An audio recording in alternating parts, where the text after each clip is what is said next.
Við höfum á undanförnum árum lagt mikla áherslu á rafræna kennsluhætti og bara nýtt bæði ný tól, nýjan hugbúnað, færustu sérfræðinga, bæði innanlands og utan. Tæknin og tólin sem eru til staðar eru náttúrulega bara að koma í ljós að virka mjög vel og eru mjög fjölbreytt og eru bara til staðar til þess að færa skólann svona áfram í þessari þróun og þetta vonandi komið til að vera. Nemendur auðvitað eru bara á undan okkur hvað öll svona atriði varðar og eiga auðveldara með að tileinka sér þetta held ég heldur en við í kennaraliðinu. Ég held að sé mjög mikilvægt að vera tæknilega sterk vegna þess að við náum til stærri hóps með því. Við erum líka á tímum þar sem tækni skiptir öllu máli. Við erum að taka skref áfram með aukin áherslu á rafræna kennsluhætti eins og podcastin eða krossaspurningar rafrænar til þess að meta betur hvar nemendur standa á hverjum tíma fyrir sig. Allt samt án þess að í rauninni ætla sér að breyta laganáminu í einhvers konar fjarnám. Við megum aldrei gleyma því að háskólar eru samfélög, svo við þurfum líka að tryggja það að kennslan sé ekki alfarið rafræn. Þetta er bara tól sem við höfum í verkfærakassanum sem við munum nota. Ég held að fjarkennsla sé mjög mikilvægt fyrir nemendur vegna þess að þetta opnar háskólanám fyrir hópa sem annars hefði ekki aðgang að það. Mesta breyting er að allt svona upplýsingagjöf og tileinkun upplýsingar á að fara fram utan kennslutíma á netinu en það er miklu betra að nýta kennslutími til að vinna saman, ræða saman, fara yfir verkefni saman.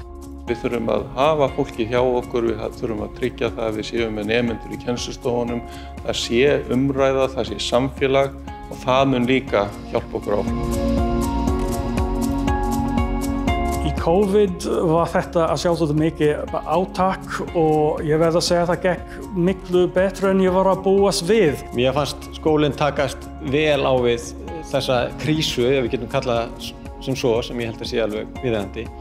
Þar hjálpaði til að skólinn var búinn að byggja upp svolítið búnað hérna, tækjabúnað til þess að gera það. Það var í rauninni tekist mjög vel á við þessar áskoranir og við í stúdentarráði spurðum einmitt nemendur í könnun hvernig þeim fannst skólinn hafa komið til móts við þessar áskoranir og þessa tíma og þar var yfirgnæfandi meirihluti mjög ánægður með viðbrögð skólans. Mér fannst algjörlega magnað hvernig allir lögðust á eitt, kennarar, starfsfólk, stúdentar, bara til þess að láta verkefnið ganga upp. Ef við hefðum ekki á undanförnum misserum og árum lagt áherslu á rafræna kennsluhætti og nýsköpun í þessu, þá hefðum við verið miklu verr sett. Ég held að það að þurfa að vera heima að læra svona mikið og hafi ekki kostaði að koma í skólan og læra með svona samnemendum þínum hafi gert það að verkum að nemendur kunna enn frekar að meta það að geta komið í skólan og eiga hérna aðstöðu til þess að læra og það þarf að búa vel þessa aðstöðu áfram.